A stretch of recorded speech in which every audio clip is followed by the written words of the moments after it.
ಹೆಣ್ಣು ಮಕ್ಕಳ ವಿರೋಧಿ ಸರ್ಕಾರಕ್ಕೆ ಧಿಕ್ಕಾರ, ಬೇಕೇ ಬೇಕು ನ್ಯಾಯ, ಬೇಕು ಬೇಕೇ ಬೇಕು ನ್ಯಾಯ, ಬೇಕು ಬೇಕೇ ಬೇಕು ನ್ಯಾಯ, ಬೇಕು ಅತ್ಯಾಚಾರಿ ಕೊಲೆಗಡಕರಿಗೆ ರಕ್ಷಣೆ ನೀಡುವಂತ ಪೊಲೀಸ್ ಇಲಾಖೆಗೆ ಧಿಕ್ಕಾರ, ಅತ್ಯಾಚಾರಿ ಕೊಲೆಗಡಕರಿಗೆ ರಕ್ಷಣೆ ಮಾಡುವ ಸರ್ಕಾರಕ್ಕೆ ಧಿಕ್ಕಾರ, ಬೇಕೇ ಬೇಕು ನ್ಯಾಯ, ಬೇಕು ಬೇಕೇ ಬೇಕು ನ್ಯಾಯ, ಬೇಕು ಹತ್ತಕ್ಕಾಗಿ. ಬೀದರ್ ಜಿಲ್ಲೆಯಲ್ಲಿ ದಲಿತ ಸಮುದಾಯದ 15 ವರ್ಷದ ಅಪ್ರಾಪ್ತ ಬಾಲಕಿ ಮೇಲೆ ಅತ್ಯಾಚಾರ ಮಾಡಿ ಕೊಲೆ ಮಾಡಿರುವ ಅಮಾನವೀಯ ಘಟನೆಯನ್ನ ತೀವ್ರವಾಗಿ ಖಂಡಿಸಿ ಆ ದಲಿತ ಹೆಣ್ಣು ಮಗಳ ಸಾವಿಗೆ ನ್ಯಾಯಕ್ಕಾಗಿ ಆಗ್ರಹಿಸಿ ಹಾಗೂ ಆರೋಪಿಗಳನ್ನು ರಕ್ಷಣೆ ಮಾಡುತ್ತಿರುವ ಬೀದರ್ ಜಿಲ್ಲಾ ಪೊಲೀಸ್ ವರಿಷ್ಠಾಧಿಕಾರಿ ಪ್ರದೀಪ್ ಗುಂಟೆರವರ ಸೇವೆಯಲ್ಲಿ ವಜಾಗೊಳಿಸಬೇಕು. ಈ ಪ್ರಕರಣದ ತನಿಖೆಗಾಗಿ ಎಸ್ಐಟಿ ತಂಡ ನೇಮಿಸಬೇಕು. ಕೊಲೆಯಾದ ಬಾಲಕಿಯ ಶವ ಮರುಪರೀಕ್ಷೆಗೆ ಆದೇಶಿಸಬೇಕು ಎಂದು ಒತ್ತಾಯಿಸಿ ದಲಿತ ಸಂಘಟನೆಗಳ ಮಹಾ ಒಕ್ಕೂಟ ಮತ್ತು ಪ್ರಗತಿಪರ ಕನ್ನಡಪರ ಸಂಘಟನೆಗಳ ಜಂಟಿ ಆಶ್ರಯದಲ್ಲಿ ಎಸ್ಪಿ ಹಟಾವೋ ಬೀದರ್ ಬಚಾವೋ ಶೀರ್ಷಿಕೆ ಅಡಿಯಲ್ಲಿ ಬೆಂಗಳೂರಿನ ಫ್ರೀಡಂ ಪಾರ್ಕ್ನಲ್ಲಿ ಬೃಹತ್ ಪ್ರತಿಭಟನೆಯನ್ನ ಹಮ್ಮಿಕೊಳ್ಳಲಾಗಿತ್ತು. ಪ್ರತಿಭಟನೆ ಅಧ್ಯಕ್ಷತೆಯನ್ನ ಹಿರಿಯ ಹೋರಾಟಗಾರರಾದ ವೆಂಕಟಸ್ವಾಮಿರವರು ಪ್ರತಿಭಟನೆ ಸಂದರ್ಭದಲ್ಲಿ ಮಾನ್ಯ ಪೊಲೀಸ್ ಅಧಿಕಾರಿಗಳು ಪೊಲೀಸ್ ಮಹಾನಿರ್ದೇಶಕರಾದ ಸಲೀಂ ರವರಿಗೆ ಸುಮಾರು 30 ನಿಮಿಷಗಳ ಕಾಲ ಈ ಕೊಲೆ ಪ್ರಕರಣದ ಬಗ್ಗೆ ಸಂಪೂರ್ಣ ಮಾಹಿತಿಯನ್ನ ನೀಡಿದರು. ನಂತರ ಕರ್ನಾಟಕ ರಾಜ್ಯಪಾಲರಿಗೂ ಕೂಡ ಮನವಿ ಸಲ್ಲಿಸಲಾಯಿತು. ಹೋರಾಟಗಾರರು ರಾಜ್ಯ ಸರ್ಕಾರಕ್ಕೆ 15 ದಿನಗಳ ಕಾಲ ಗಡುವು ನೀಡಿದ್ದು ಎಸ್ಐಟಿ ತನಿಖೆ ಮಾಡಿ ಬೀದರ್ ಎಸ್ಪಿ ರವರ ಮೇಲೆ ಶಿಸ್ತು ಕ್ರಮ ತೆಗೆದುಕೊಳ್ಳದೆ ಹೋದಲ್ಲಿ ಬೀದರ್ ಚಲೋ ಹೋರಾಟಕ್ಕೆ ಕರೆ ನೀಡಲಾಗುವುದು ಎಂದು ಎಚ್ಚರಿಕೆ ನೀಡಿದರು. ಹೋರಾಟದಲ್ಲಿ ಎನ್ ಮೂರ್ತಿ, ನಟರಾಜ್, ಕ್ರಾಂತಿರಾಜ್, ಉಮಾದೇವಿ, ನಾಗರತ್ನ, ಶೋಭಾ, ಮಧು ಹೊಲೆಯಾರ್, ಅರುಣ್, ಮುನಿಯಂಜನಪ್ಪ, ಮರಿಯಪ್ಪ, ಲಯನ್ ಬಾಲಕೃಷ್ಣ, ಮರಿಸ್ವಾಮಿ, ಸಿದ್ದಾಪುರ, ಮಂಜುನಾಥ್, ಜಗದೀಶ್, ಬನಶಂಕರಿ, ನಾಗು, ಅಂಬರೀಶ್ ಈ ಹೋರಾಟದ ನೇತೃತ್ವ ವಹಿಸಿದ್ದ ಕರ್ನಾಟಕ ಭೀಮ್ಸೇನೆ ಸಂಘಟನದ ರಾಜ್ಯಾಧ್ಯಕ್ಷರಾದ ಶಂಕರ್ ರಾಮಲಿಂಗಯ್ಯ, ಜೈ ಭೀಮ್, ಜಗದೀಶ್, ಬಿಎನ್, ಡಿ ಕುಮಾರ್, ರಘು, ವಿನಯ್, ಅರುಣ್ ಇನ್ನು ಹಲವು ಮುಖಂಡರು ಇಂದು ಹೋರಾಟದಲ್ಲಿ ಪಾಲ್ಗೊಂಡಿದ್ದರು. 26/5/26 ಈ ದಿನಾಂಕ ಬೆಂಗಳೂರಿನ ಫ್ರೀಡಂ ಪಾರ್ಕಲ್ಲಿ ವಿವಿಧ ಕನ್ನಡ ಪರ ಸಂಘಟನೆಗಳು, ಪ್ರಗತಿಪರ ಸಂಘಟನೆಗಳು ಮತ್ತು ದಲಿತ ಸಂಘಟನೆಗಳ ಒಕ್ಕೂಟದ ಸಾಮೂಹಿಕ ನಾಯಕತ್ವದಲ್ಲಿ ಒಂದು ಸಾಂಕೇತಿಕ ಧರಣಿ ಸತ್ಯಾಗ್ರಹವನ್ನು ಮಾಡಿ ಕರ್ನಾಟಕ ಸರ್ಕಾರಕ್ಕೆ ಒಂದು ಎಚ್ಚರಿಕೆಯ ಗಂಟೆಯನ್ನು ಬಾರಿಸಿದ್ದೆವು.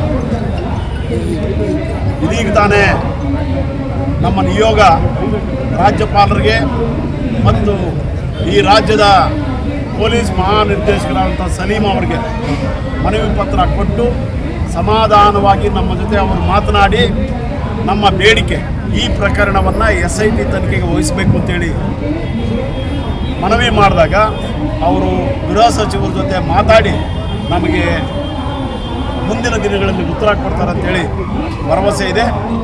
ನಾವು ಈಗಾಗಲೇ ಮುಖ್ಯಮಂತ್ರಿಗಳ ಹತ್ರ, ಗೃಹ ಸಚಿವರ ಹತ್ರ ಮಾತಾಡಿ ಈ ಬಗ್ಗೆ ಅವರ ಗಮನವನ್ನು ಸೆಳೆದಿದ್ದೇವೆ. ಒಂದು 15 ದಿನಗಳ ಕಾಲ ನಾವು ಗಡುವು ಕೊಡ್ತಾ ಇದ್ದೀವಿ ರಾಜ್ಯ ಸರ್ಕಾರ. ಒಂದೇ ಬೇಡಿಕೆ ನಮ್ಮ ಅಲ್ಲಿರ್ತಕ್ಕಂಥ SP ಪ್ರದೀಪ್ ಗುಂಟೆ ಏನಿದ್ದಾರೆ ಅವರು ರಾಜಕೀಯ ಏಜೆಂಟ್ ಆಗಿ ಕೆಲಸ ಮಾಡ್ತಾರೆ. ಅಲ್ಲಿರ್ತಕ್ಕಂಥ ಉಸ್ತುವಾರಿ ಸಚಿವ ಈಶ್ವರ್ ಖಂಡ್ರೆ ಏನಿದ್ದಾರೆ ಅವರ ಚಿತಾವಣೆಯಲ್ಲಿ ಈ ಪ್ರಕರಣ ಮುಚ್ಚೋಗ್ತಕ್ಕಂಥ ಎಲ್ಲ ಸಾಧ್ಯತೆಗಳಿವೆ. ನನಗೆ ಗೊತ್ತಿಲ್ಲ ಅಲ್ಲಿರ್ತಕ್ಕಂಥ ಆರೋಪಿ ಲಖನ್ ಪವಾರ್ ಮತ್ತು ಈಶ್ವರ್ ಖಂಡ್ರೆಗೆ ಏನು ಸಂಬಂಧ ಇದೆ ಅಂತ ನನಗೆ ಗೊತ್ತಿಲ್ಲ. ಬಹುಶಃ ಈಶ್ವರ್ ಖಂಡ್ರೆನೇ ಈ ಲಖನ್ ಪವಾರ್ಗೆ ಇಂಥ ಹೀನ ಕೃತ್ಯ ಮಾಡೋದಕ್ಕೆ ಪ್ರೇರಣೆ ಕೊಟ್ಟಿರಬೇಕು ಅಂತ ನನಗೆ ಅನುಮಾನ ಇದೆ. ಹೀಗಾಗಿ ಈ ಪ್ರಕರಣವನ್ನು ಜಿಲ್ಲಾ ಉಸ್ತುವಾರಿ ಸಚಿವರ ನೇತೃತ್ವದಲ್ಲಾಗಲಿ, ಜಿಲ್ಲಾ ಪೊಲೀಸ್ ವರಿಷ್ಠಾಧಿಕಾರಿ ನೇತೃತ್ವದಲ್ಲಾಗಲಿ ತನಿಖೆ ನಡೆದರೆ ಸಂತ್ರಸ್ತ ಕುಟುಂಬಕ್ಕೆ ಅಂದರೆ ಶೋಭಾ ಕುಟುಂಬಕ್ಕೆ ನ್ಯಾಯ ದಕ್ಕಲ್ಲ ಅನ್ನೋ ಖಾತ್ರಿ ಆಗಿದ್ದಾದಮೇಲೆ ನಾವು ಇದನ್ನು SIT ತನಿಖೆ ಮಾಡಬೇಕು. ಜಿಲ್ಲಾ ಉಸ್ತುವಾರಿ ಸಚಿವರು ಇದರಲ್ಲಿ ಅವರು ತಪ್ಪಿಲ್ಲ ಅಂತ ಹೇಳಿದ್ರೆ ನಿಜವಾದಂಥ ಹೇಳಿಕೆ ಏನಿದೆ ಈ ಹೆಣ್ಣು ಮಗಳ ಪರ ಅವರು ಹೇಳಿಕೆ ಕೊಡು. ಹೆಣ್ಣು ಮಗಳಿಗೆ ನ್ಯಾಯ ದಕ್ಕಿಸ್ಕೊಡ್ತಕ್ಕಂಥ ಕುಟುಂಬಕ್ಕೆ, ಸಂತ್ರಸ್ತ ಕುಟುಂಬಕ್ಕೆ ನ್ಯಾಯ ಕೊಡ್ತಕ್ಕಂಥ ಕೆಲಸ ಅವರು ಉಸ್ತುವಾರಿ ಸಚಿವರಾಗಿ ಮಾಡಲಿ. ಇಲ್ಲ ಅಂದರೆ ಈ ಕೊಲೆಯ ಈ ಅತ್ಯಾಚಾರದ ಹೊಣೆಯನ್ನು ಅವರೇ ಹೊರಬೇಕಾಗತ್ತೆ ಅಂತೇಳಿ ಈ ಮೂಲಕ ನನಗೆ ಹೇಳಕ್ಕೆ ಇಷ್ಟಪಡ್ತಾ ಇದ್ದೀನಿ. ಪ್ರದೀಪ್ ಕುಂಟೆ ಇಡೀ ಬೀದರ್ ಜಿಲ್ಲೆ ನಿಮಗೆಲ್ಲ ಗೊತ್ತಿದೆ, ಅದೊಂದು ಅಂಬೇಡ್ಕರ್ ವಾದಿಗಳ ಜಿಲ್ಲೆ. ಅಲ್ಲಿ ಬಿ ಶ್ಯಾಮ್ ಸುಂದರ್ ಅಂತ ಅಂಬೇಡ್ಕರ್ ವಾದಿ ಇದ್ದರು, ಭೀಮಸೇನೆ ಕಟ್ಟಿದ್ರು. ಆ ಭೀಮಸೇನೆಯ ಮಕ್ಕಳು ಇವತ್ತು ಹೋರಾಟದಲ್ಲಿ ಎಲ್ಲರೂ ಭಾಗಿಯಾಗಿದ್ದಾರೆ. ಆ ಭೀಮಸೇನೆಯ ಮರಿಮಕ್ಕಳೇನಿದ್ದಾರೆ ಅವರ ಬಾಯನ್ನು ಮುಚ್ಚತಕ್ಕಂಥ ಕೆಲಸ ಈ ಎಸ್ ಪಿ ಅವರು ಮಾಡ್ತಾ ಇರೋದು. ಕುಂಟೆಯವರೇ, ನಿಮ್ಮಂಥವರು 30-40 ಜನ ಎಸ್ ಪಿಗಳು ಬಂದೋಗಿದ್ದಾರೆ. ಅಲ್ಲಿರ್ತಕ್ಕಂಥ ಈ ಭೀಮ ಸೈನಿಕರ ಹುಟ್ಟಾಡ್ಗೋಸೋದಕ್ಕೆ ನೀನಲ್ಲ ನಿಮ್ಮಪ್ಪ ಬಂದರೂ ಸಾಧ್ಯ ಆಗಲ್ಲ ಅನ್ನೋ ಎಚ್ಚರಿಕೆಯನ್ನು ಈ ಮೂಲಕ ನಾವು ಕೊಡ್ತಾ ಇದ್ದೀವಿ.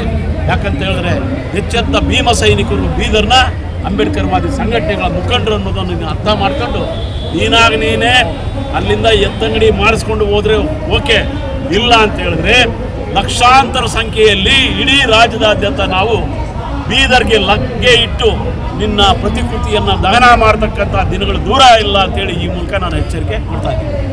ಬೆಂಗಳೂರಿನ ಫ್ರೀಡಂ ಪಾರ್ಕ್ನಲ್ಲಿ ದಲಿತ ಸಂಘಟನೆಗಳ ಒಕ್ಕೂಟ ಹಾಗೂ ಪ್ರಗತಿಪರ ಕನ್ನಡಪರ ಸಂಘಟನೆಗಳ ಒಕ್ಕೂಟದ ಜಂಟಿ ಆಶ್ರಯದಲ್ಲಿ ಇವತ್ತಿನ ನಾವು ಎಸ್ಪಿ ವಿರುದ್ಧವಾಗಿ ನಾವು ಹೋರಾಟ ಮಾಡಿದ್ದೇವೆ. ಬೀದರ್ ಜಿಲ್ಲೆಯಲ್ಲಿ ಕಾನೂನು ಸುವ್ಯವಸ್ಥೆ ಬಹಳ ಹದಗೆಟ್ಟಿದೆ.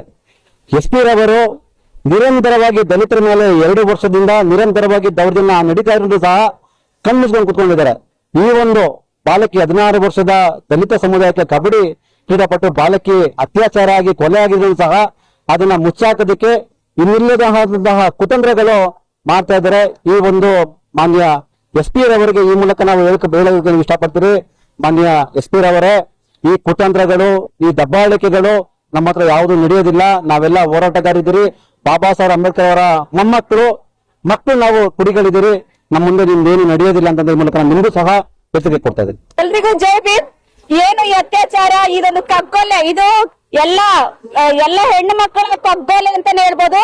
ಈ ವಿರುದ್ಧ ಸರ್ಕಾರ ಶೀಘ್ರದಲ್ಲೇ ತನಿಖೆ ನಡೆಸಿ ಅವ್ರಿಗೆ ನ್ಯಾಯ ಕೊಡಿಸ್ತಾ ಇದ್ರೆ ಉಗ್ರ ಹೋರಾಟವನ್ನ ಮಾಡ್ಬೇಕಾಗುತ್ತೆ. ಇದು ಎಚ್ಚರ.